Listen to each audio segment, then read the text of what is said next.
자, 23번이 되겠습니다.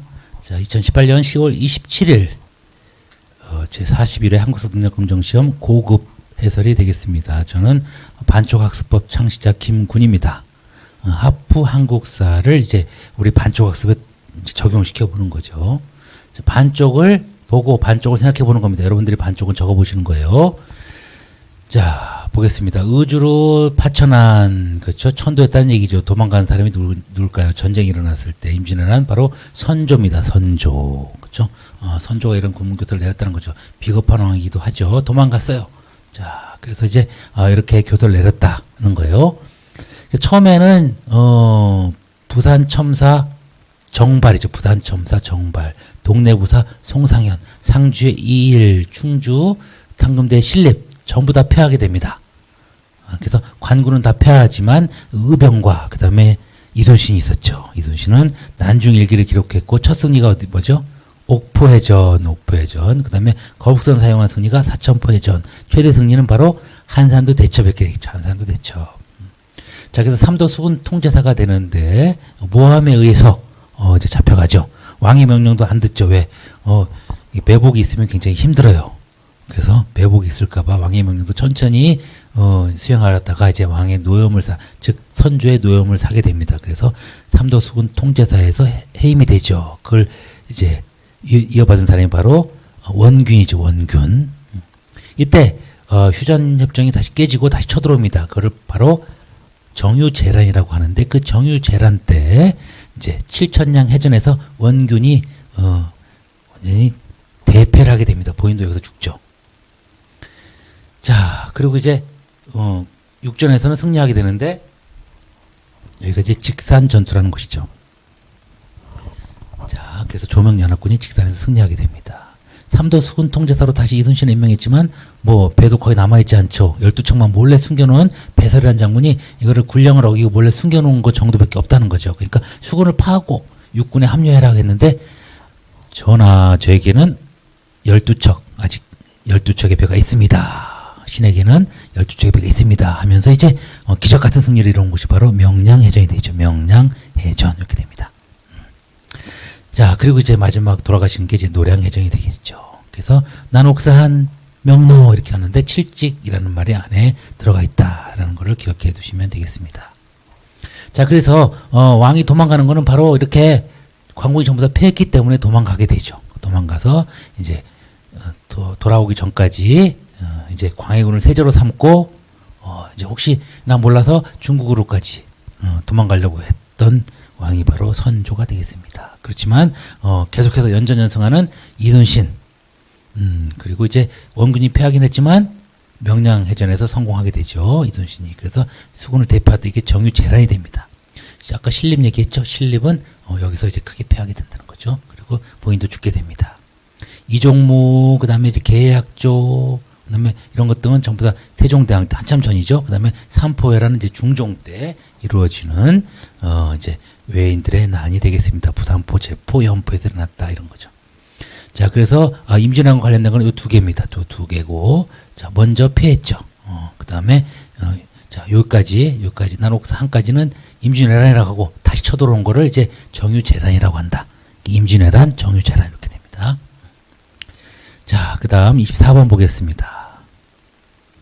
다음 주장을 펼친 인물, 그렇죠. 인물에 대해서 얘기하는 거죠. 그래서 이렇게 쭉 여전의 법을 시행하여, 열하하고, 이런 걸 이제 여전론이라고도 하는데, 자, 여민에게 전론, 그렇죠. 전론, 여전제, 그렇죠. 이런 걸 이제 주장하는 사람이 바로 누굴까요? 우리가 잘 알고 있는 누구? 다산하면 누구죠? 정약용이 되겠죠. 그렇죠. 정약용입니다. 정약용 여정목 경음 전탕목 기하마 언수회 이렇게 재밌게 해볼 수 있어요. 여전제 이렇게 여전제 또 실현 가능한 걸로 정전제를 도입하는 거예요. 정전제는 이제 우물정자죠. 우물정자를 해가지고 우물정자를 통해서 여기 가운데는 세금을 내고 나머지는 각자 경작을 하자라는 이제 중국식 제도를 본받자 중국에서 나왔던 정전제를 실현 가능한 걸로 이제 얘기했다는 거죠. 그래서 여전제, 정전제 전부 다 정약용입니다. 그다음에 지방 간의 도리 지방행정에 쓴 게 목민심서, 중앙행정, 경세유표, 그다음에 형벌에 관해서 쓴 게 흠음신서 이렇게 되겠습니다. 그래서 이게 나왔죠? 경세유표 이렇게 돼. 경세유표가 바로 정약용의 저서라는 거를 이제 알면 되겠죠. 그다음에 이제 3대 논설로 전론, 그다음에 탕론, 원목 이런 것들이 있어요. 그다음에 기해론 등을 통해서 이제 기술학의 발달을 얘기했죠. 거중기 이런 것도 직접 만들었죠. 아방강역고, 그다음에 의사로서 왁과해통, 그다음에 아원각비, 대동수경, 그다음에 애절량이라는 한시 이런 것까지 어마무시한 실학의 집대성자 정약용이죠. 정약용. 지금 남양주시 가면 이제 다산 신도시도 있어요. 그래서 다산 정약용. 남양주, 경기도 쪽의 남인이 바로 정약용이 되겠습니다. 정약용 뭐라고요? 정약용, 여정목, 경흠, 전탕목, 기하마, 언수회 이렇게 있습니다.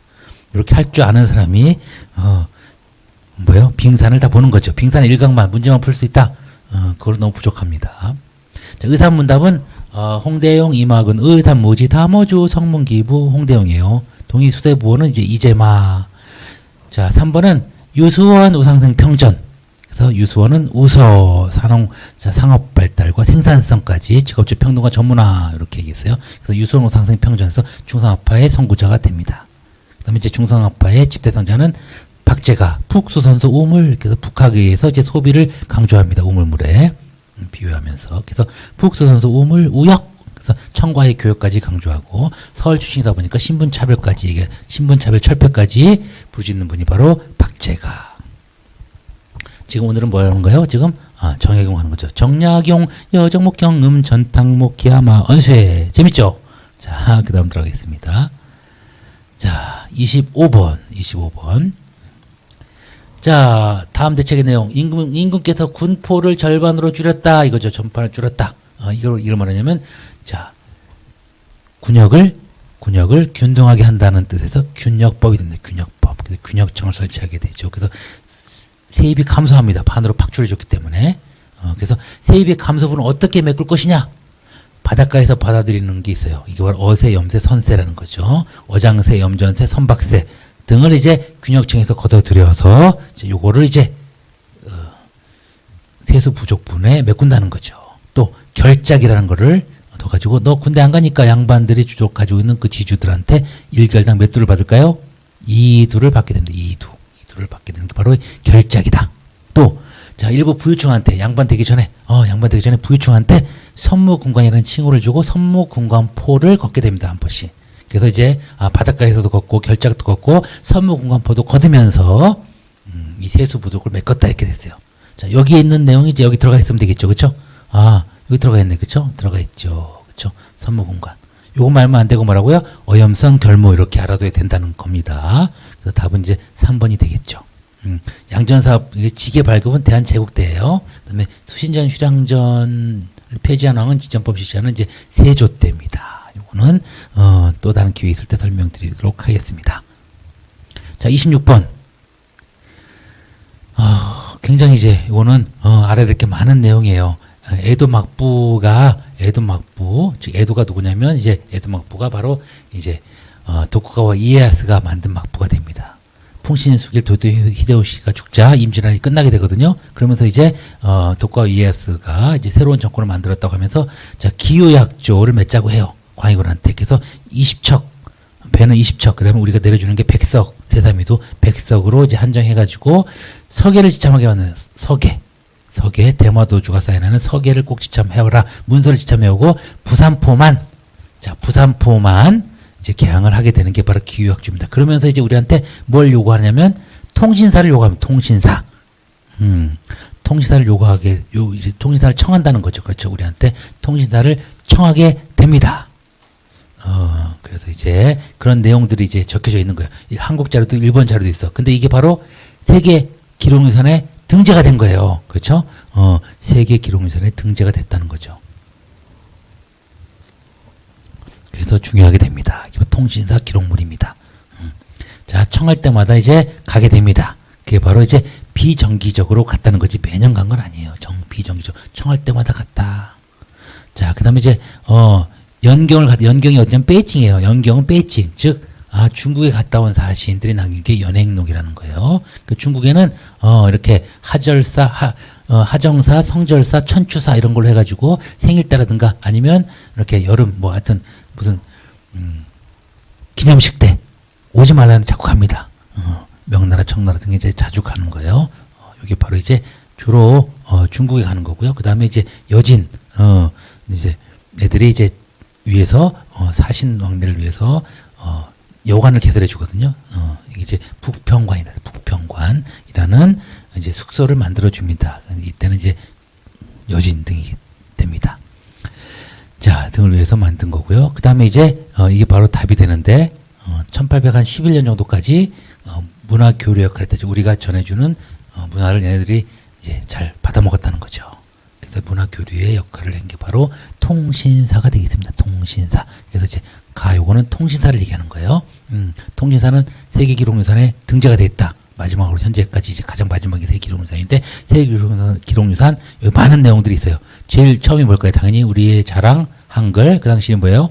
훈민정음, 조선왕조실록, 직지심, 제후절, 승정원 일기, 의궤, 팔만대장경, 동의보감, 5.18 현대사 기록물, 일성록, 이순신의 난중일기, 새마을운동 기록물, 유교 책판, KBS 영상 기록물 등, 그 다음에 이제 어부어책, 그 다음에 이제 국채보상운동이라는 게 있었는데 그거 기록물, 그 다음에 이제 통신사 기록물, 통신사는 보시다시피 일본 자료와 한국 자료가 있어요. 그래서 일본과 한국이 동시에 등재된, 두 개 국가가 동시에 등재된 기록물이 바로 통신사 기록물이다. 이것도 리듬을 타면은 할 수 있어요. 그렇죠. 자, 너무 기니까 못하겠다 할 수 있지만 훈련을 통해서 할 수 있다는 거죠. 어떻게? 혼실직승 읍팔동호일난세 육회어체통, 육회한어체통이죠. 제가 만든 게 이제 난세에서 이제 만들었는데, 그래서 훈실직승 읍팔동호일난세까지 만들었는데 계속 붙은 거예요. 육회한어체통이.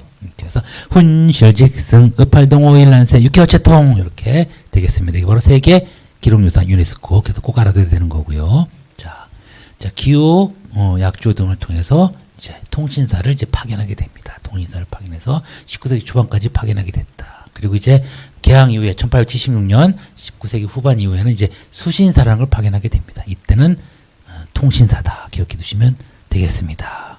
감사합니다.